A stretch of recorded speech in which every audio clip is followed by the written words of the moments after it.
people are bent towards this. So by explaining, letting them understand the realities, they claim that Snake Nazim is able to be in more than 7 locations in the world at the same time.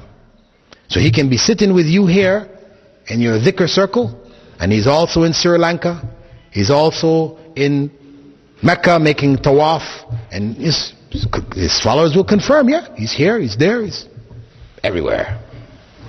Yeah. So you let people understand that these type of beliefs, by understanding the foundation principles of Tawheed, they understand that this is some form of deviation. Inshallah, they can extract themselves from this. And the unfortunate thing is that these types of groups that promote this idea, where you follow your sheikh blindly, you don't question, because as Musa was not able to understand the workings of Khidr, because he had special understanding, as they say, he was able to see with the spiritual eye. This is one of the statements they like to say, whereas Musa was only looking through the material eyes, right? They say in the same way, the sheikh, he has that connection. Meaning that if you see the sheikh go down to the local liquor store and he buys himself a bottle of Johnny Walker, he comes back, he pours a glass and he drinks it, don't think that he's drinking alcohol. It may appear that way to you, but no. There is another explanation, a deeper explanation, and they will give it for you.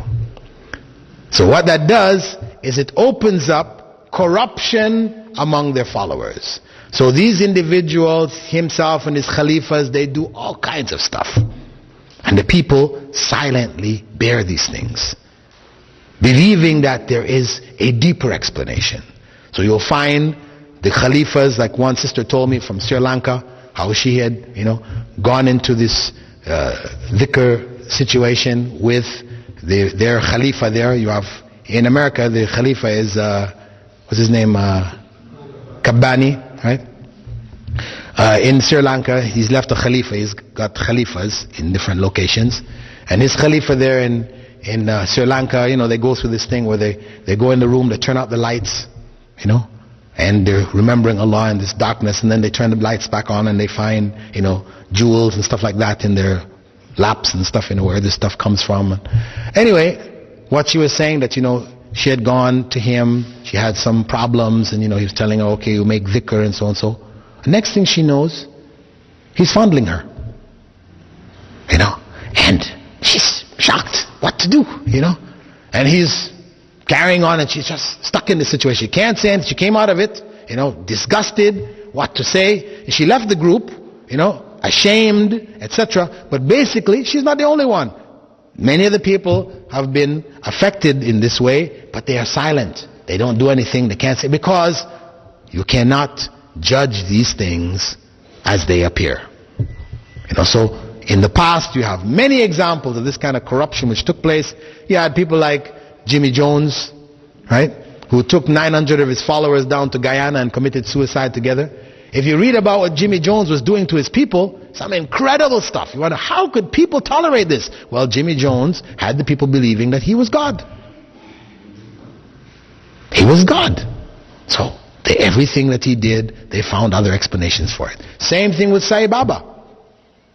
You have cases against Sai Baba now where Americans who were among his followers and sent their children to study with him, the males, he molested them seriously, because he claims to be celibate, but in fact he is involved in a number of homosexual practices. But again, the followers, they don't want to accept this. They want to blank it out. No, Sayyid Baba, you don't understand. No, it's not what you see, not what it seems. They are in the state of denial, because they've accepted the idea that this man is God. So these are among the dangers that exist there.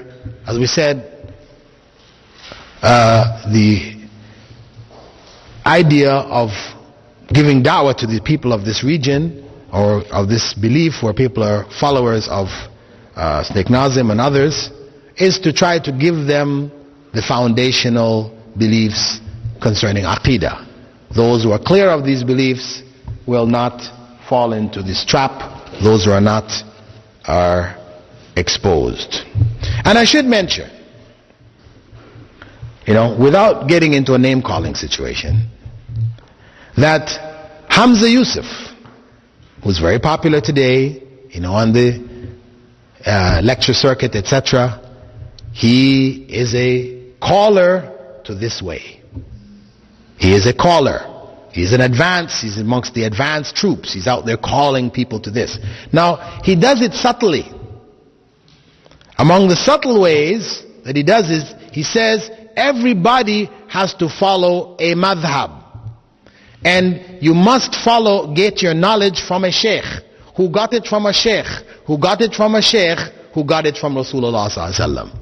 And this is his insistence, that you must have a silsila, a chain of sheikhs which go right back to Rasulullah sallallahu alaihi wasallam. What you look is, historically, those who made this claim are the same Sufis. For their secret knowledge that they have, we ask them, where did the secret knowledge come from? They say, well, when Rasulullah sallallahu alaihi wasallam was in the cave during the Hijrah, he hid in the cave from the Quraysh who were hunting him, and he was alone with Abu Bakr. There he revealed to Abu Bakr certain secret knowledge. And Abu Bakr told this one, who told that one, who told the other one, who told the other one, who told the other one, who told my sheikh. Right? The secret knowledge. You want to learn the secret knowledge, then you have to make bay'ah. You make your oath of allegiance to the sheikh. You become a murid, and you will become privileged to this secret knowledge. Right? This is the claim. And of course, when you look at these chains, this chain of Snake Nazim, you find in the middle of the chain, towards the top, Khidr. Khidr? Yeah, he claims that Khidr was there as one of the narrators of the chain. Of course, this is nonsense, because they have this belief that Khidr is like Melchizedek, he's still alive. Yeah, this is one of their claims, that Khidr is still alive and amongst us. Of course, according to the scholars of hadith, etc., such a chain is inauthentic. It's not authentic at all. And they've fabricated it, in fact. And the Prophet Muhammad said, "Taraktukum ala mahajjatin bayda." I have left you on a clear white plain. Layluha kanahariha, whose night is like its day. La yazighu anha illa halik. And anyone who deviates from it is destroyed. The religion is clear. No night and day, it's all one. Now, of course, scholars in looking at verses may be able to give you deeper understandings than you understood, but once you understand the methodology of how they got that deeper understanding, then you can do it also. It's not hidden knowledge. This is different. Hidden knowledge is like the claim of the Shiites, right? Who, when they couldn't find any mention of Allah, of Ali, or Fatima, or Hassan and Hussein, who are the key, they couldn't find it anywhere in the Quran. To promote their system of beliefs, what did they say?